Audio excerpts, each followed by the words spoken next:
جو محمد کی عظمت کے لیے اپنا سب کچھ قربان کر سکتا ہے. بزدل کو بولنے کی اجازت نہیں ہے, ڈرپوک کو بولنے کی اجازت نہیں ہے. مت پڑھو میرے پیچھے نماز, کوئی بزدل میرا مقتدی نہیں ہونا چاہیے.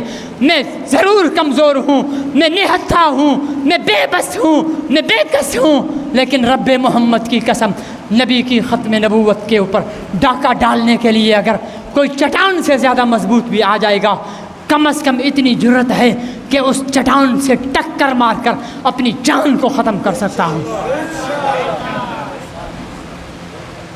یہ فیصلہ میرا دل چاہ رہا تھا, مجھ سے رہ گیا. میرے موبائل میں فیصلہ پڑا ہوا ہے. میرا دل چاہ رہا تھا کہ میں اس کی فوٹو کاپی کراؤں اور اس چلتے موبائل میں اس فیصلے کو اپنے ہاتھوں سے پھاڑ کر اس کے ٹکڑے کر کے اس کے اوپر پیر لگاؤں, تاکہ ان کو پتہ چلے کہ تمہاری اوقات کیا ہے.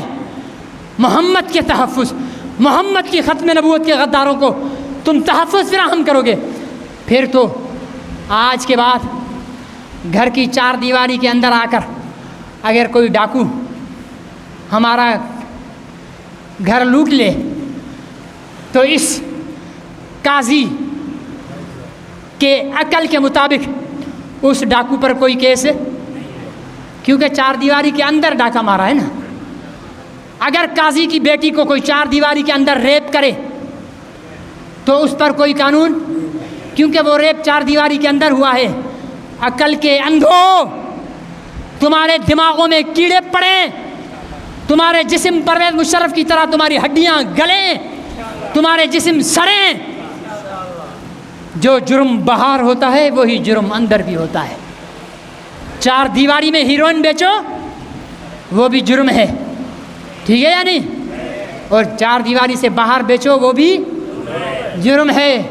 یا پھر آج میں فتویٰ دیتا ہوں جناب چیف جسٹس کے فیصلے کے مطابق, ہیروئن بیچنے والوں اپنے گھروں میں ہیروئن بیچو, پاکستان کا قانون تمہیں نہیں روکے گا.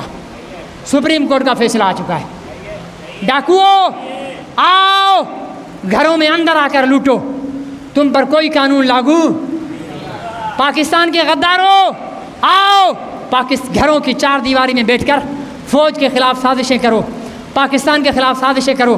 آپ کا چیف جسٹس کہتا ہے کہ چار دیواری کے اندر جو بھی ہوگا اس پر کوئی قانون لاگو نہیں ہوگا. یہ تو تمہاری عقل گھاس چرنے گئی تھی, تم عقل سے پیدل ہو, یا تمہاری آنکھوں پر ابھی ریٹائر ہونے والا ہے نا, یہاں سے ہمارے یہاں سے ریٹائر ہو کر فوج کا چیف ہو یا عدلیہ کا چیف ہو, سوائے مرزا اسلم بیگ کے باقی کون سا آرمی چیف یہاں پر ہے؟ سوائے چیف جسٹس بتاؤ مجھے, ریٹائر چیف جسٹس کتنے یہاں پر ہیں؟ یہ امریکہ کو خوش کرنے کے لیے امت کے خلاف فیصلے دیتے ہیں, پھر وہاں جا کر پناہ لیتے ہیں. امریکہ سے پناہ لے لو گے تینوں ججوں, لیکن خدا کے عذاب سے کہیں پناہ نہ ملے گی. مشرف بھی تو بیٹھا تھا نا, اس کی ہڈیاں گل رہی تھی. ہم تمہارے دشمن نہیں, اب بھی وقت ہے قوم کے سامنے آؤ اور ان کو بتاؤ تم نے یہ فیصلہ کس کے دباؤ پر کیا ہے. قوم معاف کر سکتی ہے, لیکن آج اگر کوئی تمہاری عدالت کی کرسی پر بیٹھے ہوئے ہونے کی وجہ سے تم سے ڈر رہا ہے, میں نہیں ڈر رہا, لیکن اگر کوئی ڈر رہا ہے کل وہ بھی نہیں ڈرے گا جب تم چلے جاؤ گے. پھر تمہاری کتے والی ہو جائے گی. نبی کا غدار کبھی پنپ نہیں سکا, عزت ملی ہے نبی کے وفادار کو. ارے نبی کی وفاداری تو دور, کتے کو بھی دنیا عزت اس لیے دیتی ہے کہ اس کے اندر وفاداری ہوتی ہے. کتے جتنی ہی وفاداری کر لیتے نبی سے, کتے جتنی ہی وفاداری, تم بڑے لوگ ہو, تمہارے گھروں میں کتے ہوں گے, تم ان کتوں سے سیکھ لیتے. تم ہم سے وفاداری کرتے ہو, ہم تو کھاتے محمد کا صدقہ ہیں, ہم تو جیتے محمد کا صدقہ ہیں. ہم پر اگر پتھر نہیں برس رہے تو محمد کا صدقہ ہے, ہماری چہرے سور اور خنزیر نہیں بن رہے تو محمد کا صدقہ ہے. یہ سارا تو محمد کا صدقہ ہے. ہماری سانس جو باہر جا رہی ہے اور اندر لے رہے ہیں, ہماری آنکھ کی جو چمک ہے, ہماری آنکھ کی پتلیاں جو یوں پھڑکتی ہیں, ہمارے کانوں کی جو سماعت ہے, ہماری زبانوں کی جو قوت گویائی ہے, یہ سب صدقہ تاجدار ختم نبوت ہے. کاش اتنی شرم تمہیں بھی آ جاتی. اللہ مجھے اور آپ کو ہم یہ عہد کرتے ہیں ہم اس فیصلے کو مانیں گے. مانو گے؟ مانو گے؟ ہم نہیں مانیں گے. تم جیلوں میں ڈال لو، ہتھکڑیاں لگا لو، گولیاں مار لو، لیکن ہم تمہارے اس بے غیرتی کے فیصلے کو کبھی بھی نہیں مانیں گے. اللہ مجھے اور آپ کو عمل کی توفیق نصیب.